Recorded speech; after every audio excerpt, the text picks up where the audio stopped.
A very warm welcome to all my viewers. Today I am going to explain the chapter number 3, that is motions of the earth. Students, इस chapter में हम ये जानने की कोशिश करेंगे कि जो पृथ्वी है उसकी कौन कौन सी गतियाँ हैं, उसके मोशंस कौन कौन से हैं, ठीक है। कैसे हमारी पृथ्वी पे दिन होते हैं, कैसे रात होते हैं, ठीक है। और किस दिन पृथ्वी का जो दिन होता है वो बहुत बड़ा होता है, कब बहुत छोटा होता है, कैसे कैसे जो बहुत बहुत जो हमारे मौसम हैं वो कैसे बदलते रहते हैं, ठीक। कब शरद ऋतु आती है, कब ग्रीष्म ऋतु आती है, कब वर्षा ऋतु आती है, इन सब चीज़ों के बारे में हम अच्छे से जानने की कोशिश करेंगे, ठीक है। आइए स्टार्ट करते हैं। तो आइए शुरू करते हैं। फर्स्ट पैरा दिया हुआ है, as you know that the earth has two types of motions, namely rotation and revolution. जैसा कि आप जानते हो कि अर्थ के दो मोशंस हैं, एक रोटेशन और एक रिवोल्यूशन। रोटेशन क्या है कि rotation is the movement of the earth on its axis, यानी कि जो अर्थ है वो जब अपने ही एक्सिस पे जब घूम जाती है तो उसको क्या कहते हैं, उसको रोटेशन कहते हैं। The movement of the earth around the sun is in a fixed path और ऑर्बिट इज कॉल्ड रिवोल्यूशन। यानी कि जब ये अर्थ अपने एक्सिस पे नहीं घूमती, ये कैसे घूमती है, जब सूर्य के चारों ओर एक फिक्स्ड पाथ में जब ये चक्कर मारती है, चक्कर लगाती है, तो उसको रिवोल्यूशन कहते हैं। तो रोटेशन और रिवोल्यूशन से ही चेंज होता है, डे या नाइट होता है, या आपके जो वेदर है वो चेंज होते हैं। आइए जानते हैं आगे, ठीक है। सिंपल सा कह सकते हैं कि rotation causes day and nights and revolution causes weather change. Simple सा है, ठीक है। नेक्स्ट पैरा हमारा दे रखा हुआ है, the axis of the earth which is an imaginary line makes an angle of 66 whole 1/2 degree with its orbital plane. इसका मतलब ये है कि जो हमारा अर्थ है वो क्या है, अर्थ अर्थ की जो एक्सिस है वो एक इमेजिनरी लाइन जैसी है, ठीक है। जिससे क्या होता है, जो इसकी जो इसकी सतह है वो 66 होल 1/2 डिग्री का एंगल बनाती है, ठीक। आगे देखिए, the plane formed by the orbit is known as the orbital plane, ठीक है। यानी कि जो ये बना रही है, जो प्लेन फॉर्मेट जो बन रही है इसकी ना, जो प्लेन फॉर्मेट जो ऑर्बिट का बन रहा है उसको ऑर्बिटल प्लेन कहते हैं। The earth receives light from the sun due to the spherical shape of the earth, only half of the it gets light from the sun at a time, as you can see in the figure 3.2, ठीक है। Figure 3.2 में आप देख सकते हो नीचे यहाँ पे कि जो हमारा अर्थ है, ठीक है, जो हमारा अर्थ है वो कैसा है, एक ऐसे शेप में है, ठीक है, कि एक इमेजिनरी लाइन है और यहाँ में हमारा सन है। सन से जो भी हीट आ रही है वो सिर्फ हाफ पोर्शन में पड़ रही है हीट, जिसकी वजह से क्या हो रहा है, जितनी दूर पे लाइट पड़ रही है वो डे है और जिस सेक्शन में लाइट नहीं पड़ रही है वो नाइट है, ठीक। अब यही होता है जब ये हमारी अर्थ घूम जाती है, ठीक है, जब ये रोटेट होती है अपने एक्सिस पे, जब रोटेट होगी तो क्या होगा, जो इधर वाला सेक्शन है वो इधर आ जाएगा और जो इधर वाला है वो इधर आ जाएगा।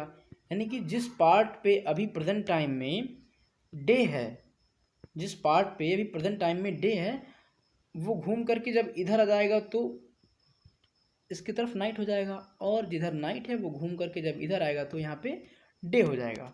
तो ये फंडा है रोटेशन एंड रेवोल्यूशन का, ठीक है। आइए, तो due to the spherical shape of the earth only half of its get light from the sun at a time, the portion facing the sun experience day well the other half away from the sun experiences night. जैसा कि मैंने अभी आपको बता दिया नीचे figure को explain करके। आगे देखिए,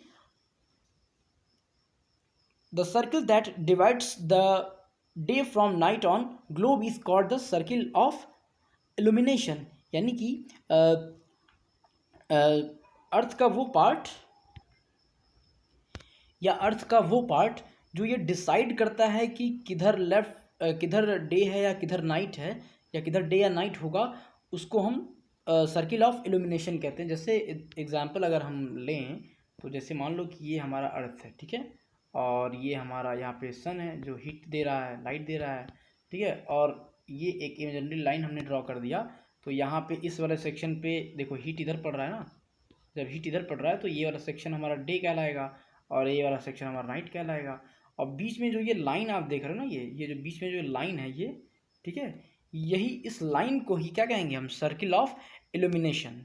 ठीक है, यही सर्किल ऑफ इल्यूमिनेशन है। तो ये लिखा है ना, the circle that divides the day from night on the globe is called circle of illumination. आगे देखते हैं, this circle does not कॉन्साइड with the axis as you see in the figure number 3.2. The earth takes about 24 hours to complete one rotation around its axis. The period of rotation is known as the earth day. This is the daily motion of the earth. ठीक है, इसका मतलब हम ये कह सकते हैं कि जो हमारी अर्थ है वो अपनी एक्सिस पे जो एक पूरा जो चक्कर है वो लगाने में 24 आवर का टाइम लेती है। ठीक है, यानी कि मैंने आपको बताया, ये मान लो हमारा ये सन है, ये ठीक है, ये सन हो गया और ये हमारी अर्थ है और ये हमारे क्या है, ये सर्किल ऑफ इल्यूमिनेशन है। यानी कि इस पार्ट पे जो लाइट पड़ रहा है तो डे है और इधर पड़ा तो नाइट है। ठीक है, और जब ये जो हमारा जो अर्थ है ये अपने एक्सिस पे घूम जाती है तो घूमने में कितना टाइम लेती है, 24 आवर लेती है। तभी तो भाई 24 घंटे के बाद दिन और रात हो जाता है, तुरंत चेंज हो जाता है टाइम। ठीक है, आइए नेक्स्ट पैरा हम देखते हैं। यहाँ देख सकते हैं आप, इस फिगर में सीधे सीधे बना हुआ है सिंपल सा। ठीक है, बीच की जो ये लाइन है यही है सर्किल ऑफ इल्यूमिनेशन।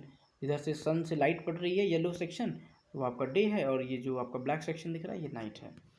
आइए नेक्स्ट सेक्शन देखते हैं। What would happen if the earth did not rotate. जरा आप सोचो, अगर अर्थ रोटेट ही ना हो तब क्या होगा। सिंपल सा पार्ट है, अगर अर्थ रोटेट नहीं होगा तो जिस साइड में लाइट पड़ रहा है वहाँ हमेशा और हमेशा दिन ही रहेगा और हमेशा खूब गर्मी पड़ेगी वहाँ पे।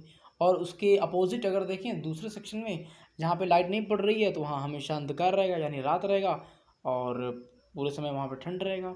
तो इस कंडीशन में देखा जाए ना तो जो लाइफ है वो बहुत ज़्यादा एक्सट्रीम हो जाएगा, बहुत प्रॉब्लम क्रिएट हो जाएगी वहाँ पे, लाइफ वहाँ पॉसिबल ही नहीं है। तो ये पैरा वो यही कह रहा है। ठीक है, आइए अब हम ये नेक्स्ट पैरा देखते हैं। The second motion of the earth around the sun is in its orbit is called revolution. ठीक है, यानी कि हमने इस चैप्टर के स्टार्टिंग में बताया रोटेशन एंड रेवोल्यूशन। तो रोटेशन के अकॉर्डिंग हमने बता दिया कि अगर रोटेशन नहीं होगी तो दिन और रात नहीं होंगे। ठीक है, रोटेशन नहीं होगी तो एक ही सेक्शन पे बहुत ज़्यादा गर्मी पड़ेगी, हमेशा दिन रहेंगे, और दूसरे अब उसके अपोजिट सेक्शन में क्या होगा, हमेशा रात रहेगी, बहुत ज़्यादा ठंड पड़ेगी और लाइफ वहाँ पे पॉसिबल नहीं है। और इसका अगर दूसरा सेक्शन देखिए तो रोटेशन बता दिया हमने, अब रिवोल्यूशन देखिए क्या होता है। The second motion of the earth around the sun is in its orbit is called revolution. यानी कि जो हमारी अर्थ है वो जब सूरज के चारों ओर चक्कर लगाती है तो उसको क्या कहते हैं, उसको ही रिवोल्यूशन कहते हैं। ठीक है, and it takes 365 whole 1/4 days to revolve around the sun. यानी कि ये कितना टाइम लेती है सूरज का एक पूरा चक्कर लगाने में, 365 होल 1/4 डेज लेती है। ठीक है, और आप सभी लोग जानते हैं कि we consider a year as consisting 365 only and ignore 6 hour for the sake of convenience. ठीक है, जाहिर सी बात है हम ये 365 दिन ही मानते हैं एक साल में और अपनी सुविधा के लिए जो है 6 घंटे को नहीं इसमें जोड़ते हैं। ठीक है, वही देखिए ये 6 घंटे इधर नहीं जोड़े तो 4 साल तक जब नहीं जोड़ेंगे, ठीक है, 4 साल तक, जैसे मान लो 4 साल तक जोड़ लिया, 6 घंटे 6 घंटे 6 घंटे ऐसे करते करते तो वो पूरा का पूरा एक दिन हो जाता है। ठीक है, तो जब 24 घंटे पूरे हो जाते हैं पूरा, तो वो आपका फरवरी में जा कर के वो जुड़ जाता है और वो लीप वर्ष हो जाता है। ठीक है, लीप ईयर। ठीक है, इस वजह से उसमें 366 डेज हो जाते हैं।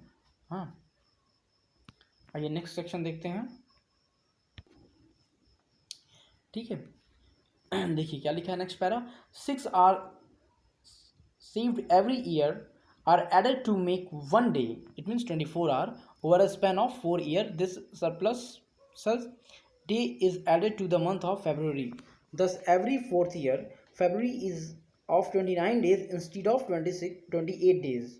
Such a year with 366 days is called a leap year. ये मैंने आपको अभी ऊपर ही बता दिया। ठीक है, हर साल 6 घंटे हम उसमें जो अपनी सुविधा के लिए जो नहीं जोड़ते हैं वो हर 4 साल के बाद जुड़ करके पूरा एक 24 घंटा बन जाता है, और 24 घंटा बराबर एक दिन होता है, तो 365 दिन का वो और प्लस एक दिन ये जोड़ के 366 दिन, यानी कि वो लीप ईयर में काउंट हो जाता है। यानी कि leap year consist of 366 days. ठीक है, आइए अब हम नेक्स्ट अपना सेक्शन देखते हैं। From the figure 3.3 it is clear that the earth is going around the sun is in elliptical orbit. आप देख सकते हैं यहाँ पे जो सन है और इसके चारों तरफ देखिए जो अर्थ है वो चक्कर लगा रही है। ये चार अर्थ नहीं है, ये इसके अलग अलग पोजीशन, तो ये अर्थ की डिफरेंट डिफरेंट पोजीशंस हैं, आप देख सकते हो यहाँ पे। ठीक है, इसको अभी आगे समझाते हैं और अच्छे से आप देख लीजिए पहले इसको। हाँ, तो आइए, तो आप देख सकते हैं a year is usually divided into summer, winter, spring and autumn seasons. ठीक है, ये इसके मेन सीजन्स हैं। तो seasons change due to the change in the position of the earth around the sun. यानी कि आप देख सकते हो ये जो अर्थ के जो पोजीशन चेंज हो रहे हैं, कभी अर्थ की पोजीशन आप देख सकते हो ऐसी है, कभी ऐसी है, कभी ऐसी है, या फिर कभी ऐसी है। तो इस पोजीशंस के चेंज होने की वजह से अर्थ पे जो सीज़न है वो चेंज हो रहे हैं। कभी विंटर सीज़न हो रहा है, आप देख सकते हो यहाँ पे अर्थ की पोजीशन कैसी है। ठीक है, यहाँ पे अर्थ की पोजीशन कैसी है, तो वहाँ पे आपका समर सीज़न है। यहाँ पे कैसी है तो स्प्रिंग सीज़न है। यहाँ पे कैसी है तो यहाँ पे आप देख सकते हैं यहाँ पे विंटर सीज़न है। यहाँ पे आप देख सकते हैं तो यहाँ पे ऑटम सीज़न है। तो ये डिफरेंट डिफरेंट, यानी अर्थ की जैसी पोजीशन होगी सन के अकॉर्डिंग, उसी के अकॉर्डिंग अर्थ पे सीज़न होगा, या विंटर सीज़न होगा या समर सीज़न या फिर जैसा मर्जी। ठीक है, आइए आगे देखते हैं। आइए अब हम नेक्स्ट पैरा को अपने देखते हैं। Look at the figure number 3.3। You will see that on 21 June the northern hemisphere is tilted towards the sun. यानी कि अगर आप देखोगे, मैं फिगर को दिखा दूंगा ऊपर, कि 21 जून को क्या होता है कि जो नॉर्दर्न हेमिस्फीयर पे, ठीक है, जो सन है, ठीक है, उस पर बहुत सन की जो हीट है वो बहुत तेज़ी से पड़ती है 21 जून को। क्यों? क्योंकि जो नॉर्दर्न हेमिस्फीयर है वो थोड़ा सा झुका हुआ रहता है। ठीक है, 21 जून को, और जो सन की जो रेज है वो डायरेक्टली उसी पे पड़ती हैं। ठीक है, और यही रीज़न है कि उस दिन उस सेक्शन पे बहुत ही ज़्यादा गर्मी पड़ती है और बहुत बड़ा दिन उस दिन होता है। ठीक है, आइए और आगे देखते हैं।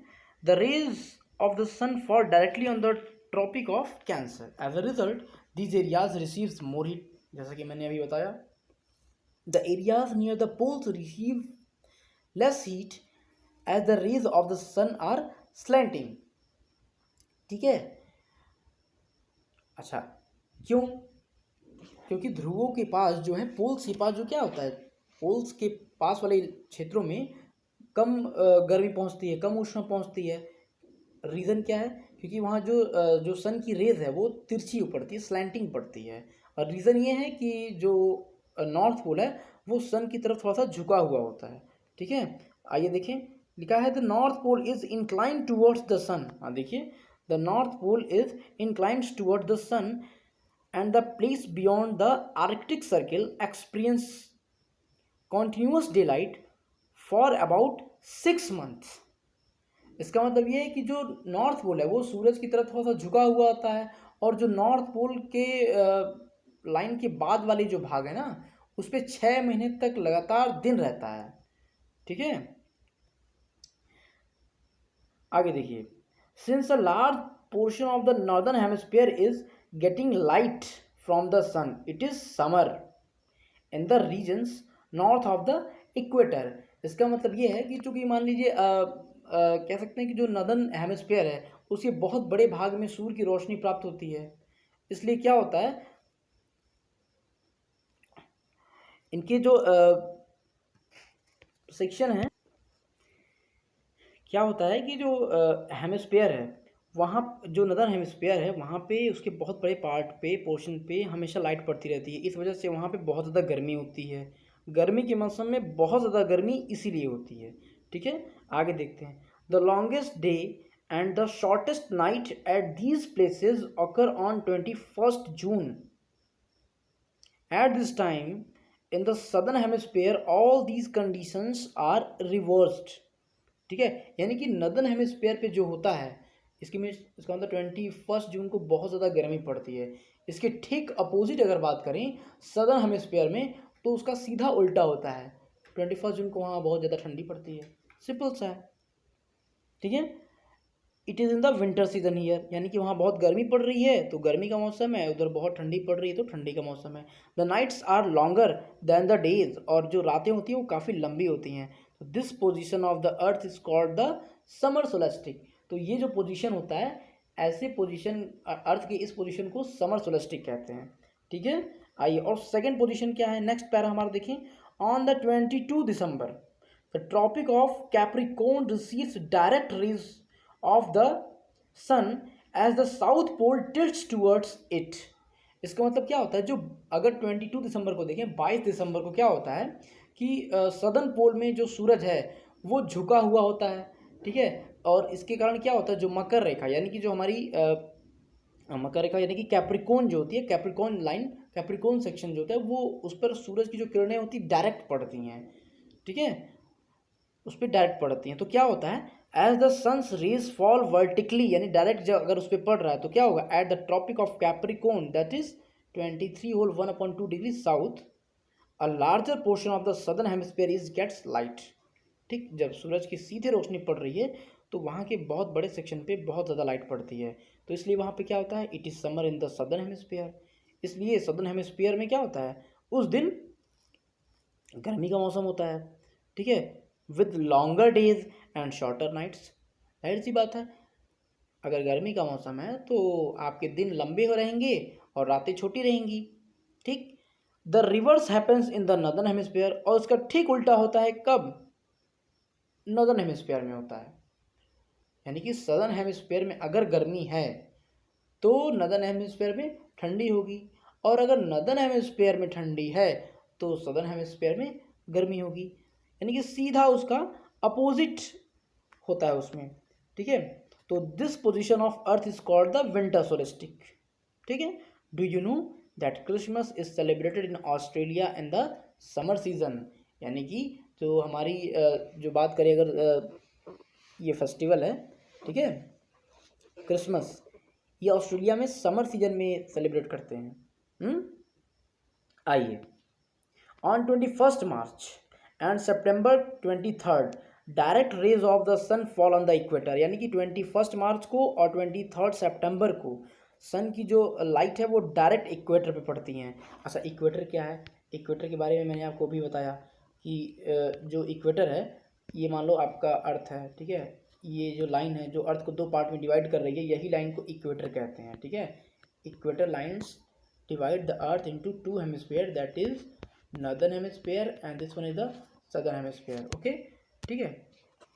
तो 21 March and 23 September direct rays of the sun fall on the equator. At this position neither of the poles is tilted towards the sun, so the whole earth experiences equal day and equal nights, that is called equinox।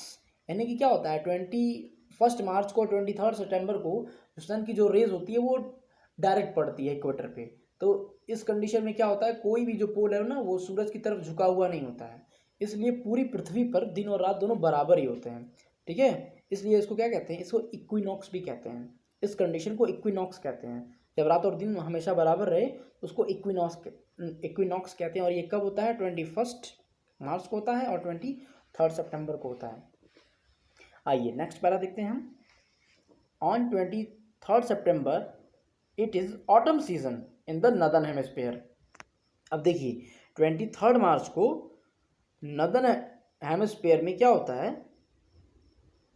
Autumn season होता है, यानी कि जहाँ हम रहते हैं हमारा अर्थ, यानी हमारी अर्थ के दो सेक्शन कर दीजिए, मान लीजिए बीच में से इमेजिनरी लाइन, तो हमारी जो भारत है, हमारा इंडिया, वो नॉर्दर्न हेमिस्फीयर में है। तो 23 सितंबर के आसपास हमारे यहाँ क्या होता है, ऑटम सीजन होता है, ठीक है, and spring season in the southern hemisphere. और इसी टाइम अगर सदर्न हेमिस्फीयर में जाएंगे तो वहाँ पे क्या रहेगा, स्प्रिंग सीजन रहेगा।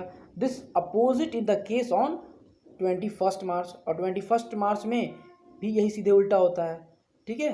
जहाँ एक तरफ अगर स्प्रिंग है तो दूसरी तरफ ऑटम, अगर एक तरफ ऑटम है तो दूसरी तरफ स्प्रिंग, यही सेक्शन होता रहता है। When it is spring in the northern hemisphere and autumn in the southern hemisphere, जैसा कि मैंने बताया।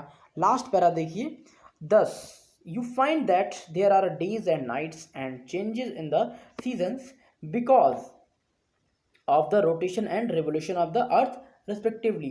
इसका मतलब इस बात से स्पष्ट ये है कि जो अर्थ के रोटेशन और रिवोल्यूशन के कारण ही दिन और रात होता है, और जो हमारे क्या हैं, जो हमारे मौसम हैं वो बदलते रहते हैं। ठीक है, जो हमारी ऋतुएं हैं उसमें परिवर्तन होता रहता है। तो रोटेशन और रिवोल्यूशन ये दोनों बहुत ही इम्पॉर्टेंट है अर्थ के लिए। अगर रोटेशन नहीं होगा तो दिन और रात होंगे नहीं, और रिवोल्यूशन नहीं होगा तो पूरी पृथ्वी पर एक समान सा ऋतु रहेगा। जहाँ गर्मी है वहाँ गर्मी होगी, जहाँ जैसा भी सीज़न रहेगा वैसा हमेशा ही रहेगा।